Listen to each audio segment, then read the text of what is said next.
जी, अस्सलाम वालेकुम। मैं हूँ डॉक्टर नाइला, कंसल्टेंट गायनेकोलॉजिस्ट और इनफर्टिलिटी स्पेशलिस्ट गायनी सॉल्यूशन के फोरम से। आज हम बात करेंगे what are the diet tips for pregnancy. Pregnancy में हेल्दी रहने के लिए क्या डाइट टिप्स जो है वो हमें फॉलो करनी चाहिए।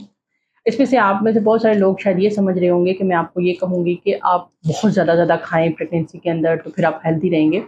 बाज़ औक़ात कम खाना भी हेल्दी होता है। अब जब आप प्रेग्नेंट होते हैं तो आप एक चीज़ को अंडरस्टैंड करें कि आपके बच्चे को 4 फूड ग्रुप्स की ज़रूरत है, बल्कि 5। एक आपका कार्बोहाइड्रेट, दूसरा प्रोटीन, तीसरा फैट, चौथा विटामिन्स और पाँचवाँ मिनरल्स।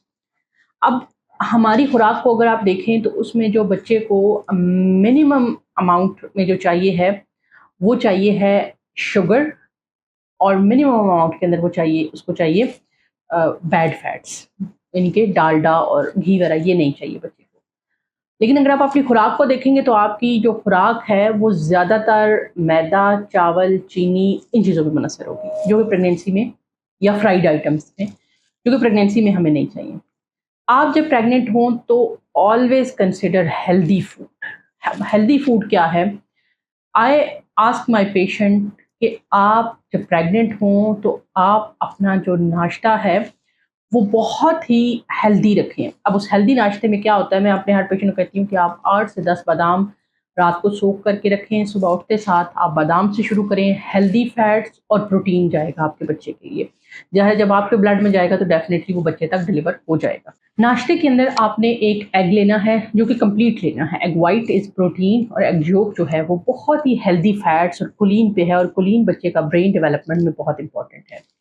इसके साथ आप होल व्हीट रोटी, या आप ब्राउन के साथ जो ब्रेड है वो ले सकती हैं। मैदा आपने नहीं यूज़ करना। ये जो फ्रोज़न पराठास होते हैं, ये जो मैदे के बने हुए पराठे या नान या ये चीज़ें, ये मैं कभी भी इनकरेज नहीं करती हूँ। होल व्हीट का, यानी ऐसी प्रॉपर गंदम जिसके अंदर मिनरल कंटेंट भी हो, कार्बोहाइड्रेट भी हो, कॉम्प्लेक्स कार्बोहाइड्रेट हो, उसकी आपने एक रोटी या पराठा ले लेना है, और बहुत बड़े साइज़ का नहीं लेना। सीडी साइज़ या अबव, बिल्कुल सीडी साइज़ से थोड़ा बड़ा आप ले लें, दैट इज़ सफिशिएंट। उसके साथ आप दही, योगर्ट का इस्तेमाल यूँ करें। योगर्ट में से आपको क्या मिलेगा? हेल्दी फैट्स मिलेंगी, कुछ कार्बोहाइड्रेट और प्रोबायोटिक। प्रेगनेंसी में पेट खराब होने की जो रेशो है वो बहुत ज़्यादा होती है, तो हम पेशेंट को कहते हैं कि आप डाइट के अंदर दही का इस्तेमाल ज़रूर करें, ताकि आपका गट हेल्दी रहे। अब हम चाय और जो कॉफ़ी है उसकी ड्रिंक को लिमिटेड कर देते हैं प्रेगनेंसी में। उसकी वजह ये होती है कि ये चिलेटर होते हैं, यानी आयरन को अब्ज़ॉर्ब नहीं होने देते हैं। आपने सुबह का ब्रेकफ़ास्ट ले लिया, that is a healthy breakfast. उसके बाद आप कोई तकरीबन 3 से 4 घंटों का गैप देने के बाद, 2-3 घंटों के गैप के बाद आप फ्रूट के सर्विंग्स लें। फ्रूट एट अ टाइम 1 लें। जैसे अगर आपने एप्पल लिया है तो आप एप्पल ले लें, आपने बनाना लिया है तो आप 2 बनाना ले लें, और अगर आप कोई भी जो मौसम का फल है वो ले लें। फल से आपको मिनरल्स मिलेंगे, आपको विटामिन्स मिलेंगे, और आपको फाइबर मिलेगा जो कि कॉन्स्टिपेशन से बचाएगा।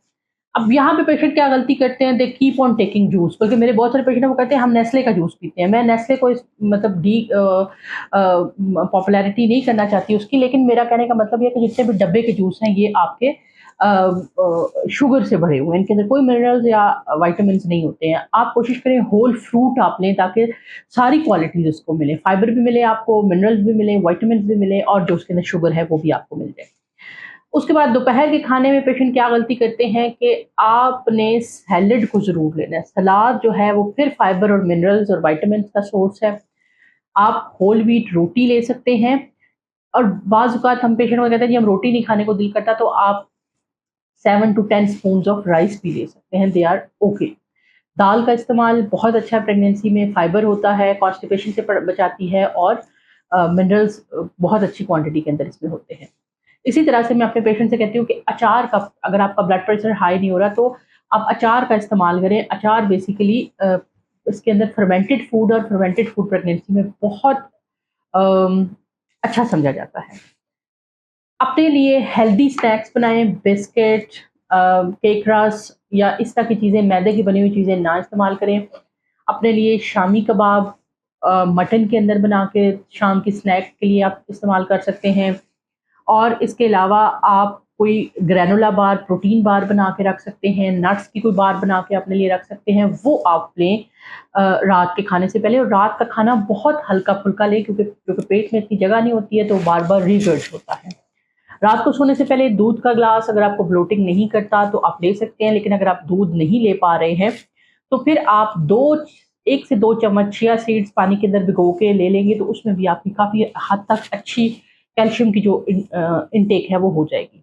अब इस डाइट का जो मैंने छोटा सा शेड्यूल बताया, इसके अंदर आप देख रहे होंगे कि आपके पास फ्राइड आइटम्स या उसकी गुंजाइश नहीं होती है। अगर आप ये डाइट लेते हैं तो आपके इसके साथ आपको सप्लीमेंटेशन की ज़रूरत होगी। पहले 14 हफ्तों में आप फॉलिक एसिड की सप्लीमेंटेशन लें, 14 हफ्ते से लेकर डिलीवरी तक विटामिन डी और आयरन की सप्लीमेंटेशन लें, और इसके अलावा बहुत सारे और मल्टीविटामिन्स होते हैं जो कि आपकी डॉक्टर आपको रिकमेंड कर सकती है अगर ज़रूरत होगी तो।